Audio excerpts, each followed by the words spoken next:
दोस्तों नमस्कार, जय हिंद जय भारत। नाम रमेश सिंह, ठगी पीड़ितों की आवाज़ संगठन का राष्ट्रीय अध्यक्ष, संगठन का संस्थापक आज फिर आप लोगों के बीच में उपस्थित हुआ हूँ। दोस्तों आज कुछ नई खबरें, कुछ कंपनियों के अभिकर्ताओं के साथ भी दबंग निवेशकों द्वारा कुछ ज्यादती का कार्य किए गए, जबरन उनकी गाड़ियों को रख लिया गया और परेशान भी किया जा रहा है और ये दिक्कतें दिन प्रतिदिन बढ़ती जा रही हैं। वहीं आज देखा जाए टोगो रिटेल मार्केटिंग को लेकर के विवेचना अधिकारी द्वारा जो विवेचना चल रही है और वो विवेचना क्राइम ब्रांच के अधिकारी कर रहे हैं, जो कई 2 बार शायद प्रयागराज भी जा चुके हैं। जगह जगह छापेमारी भी हो रही है टोगो रिटेल मार्केटिंग को लेकर के। वो साक्ष्य एकत्रित किए जा रहे हैं कि जो स्कैम किया गया, एक बड़े स्तर पे स्कैम हुआ है, जिसको लेकर के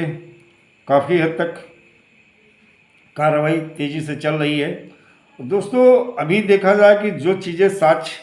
सामने आ रहे हैं और जिन चीज़ों को लेकर के विवेचना अधिकारी ने अभिकर्ताओं को भी सचेत किया है और लिस्ट मांगी है, कि निवेशकों की भी लिस्ट मांगी है और इसके साथ में अभिकर्ताओं की भी लिस्ट मांगी गई है। तो दोस्तों अब सावधान हो जाओ, समय ऐसा आ गया है। और कुछ चीज़ें आज जो विवेचना अधिकारी के द्वारा बताई गई हैं, जो कि वीडियो में नहीं बताई जा सकती हैं, अभी उन्हें गोपनीय रखना है। लेकिन आप लोग सजग हो जाइए, जाग जाइए और जो केवल बैठ करके खबर ले रहे हो, न्यूज़ लेते हो या फ़ोन करके जानकारी ले लेते हो, इससे किसी का हित होने वाला नहीं है। और हित होने वाला तभी है जब आप आंदोलन के साथ साथ इन ठग कंपनी और क्रेडिट कोऑपरेटिव सोसाइटी के जो भी साक्ष्य हैं, किसी भी अभिकर्ता के पास हैं, वो विवेचना अधिकारी को ज़्यादा से ज़्यादा साक्ष्य जो हैं वो उनके सामने प्रस्तुत करें और अपनी बात को मजबूती से रखें, जिससे निवेशकों का, जमाकर्ताओं का भी हित हो सके, उनका भुगतान हो सके और आप की भी समस्या का समाधान हो सके। और देखा जाए विवेचना अधिकारी ने वो लिस्ट मांगी भी है, साक्ष्य भी मांगे हैं और बाकी उन्होंने काफ़ी साक्ष्य एकत्रित भी कर लिए हैं। और आज जो जिक्र चला वो एक उन्नति, जो टोगो रिटेल मार्केटिंग के जो डायरेक्टर हैं या उनके सीनियर, जो टोगो रिटेल मार्केटिंग में फाउंडर मेंबर रहे हैं, सीनियर एजेंट और पदाधिकारी जो मैनेजमेंट के थे, उन्नति को लेकर के जो इन्वेस्टमेंट, वो विवेचना अधिकारी ने कहा भी एक गड्ढा भरा नहीं दूसरा गड्ढा जो लोग गहरा कर रहे हैं। जबकि हाई कोर्ट जबलपुर ने यही कहा था कि जिस काम की वजह से आपके ऊपर ये अपराध के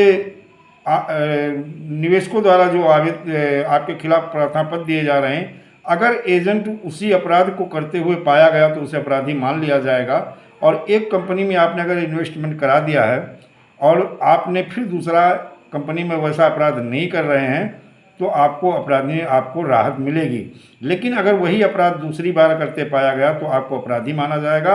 और जो राइट अपराध जो डायरेक्टर के ऊपर, कंपनी डायरेक्टर के ऊपर लगता है, सीएमडी के ऊपर लगता है, मैनेजमेंट पे लगता है, वही अपराध के मुकदमे आपके खिलाफ भी पंजीकृत होंगे। आपको किसी प्रकार की कोई राहत नहीं मिलेगी। और यही बात आज क्राइम ब्रांच के विवेचना अधिकारी ने भी कहा है कि एक बार हो सकता है जान अनजान में गलती हो गई हो या आपको मालूम नहीं, जानकारी नहीं हो, लेकिन वही काम अगर आप बार बार कर रहे हो तो मैं जो उन्नति में लोग काम कर रहे हैं उन्हें सजग कर रहा हूँ कि आप लपेटे में आ जाओगे। और वाकई में जब हाई कोर्ट ने ये बात को कहा, वही विवेचना अधिकारी कह रहे हैं, तो आने वाले समय में उन लोगों के लिए परेशानी, क्योंकि एक गड्ढा जब भरा नहीं दूसरा गड्ढा और गहरा करो कि आप पैसा जमा कराइए तो हम भुगतान के। बहुत सारे आईटीओ हमारे पास आए हैं कि टोगो रिटेल मार्केटिंग के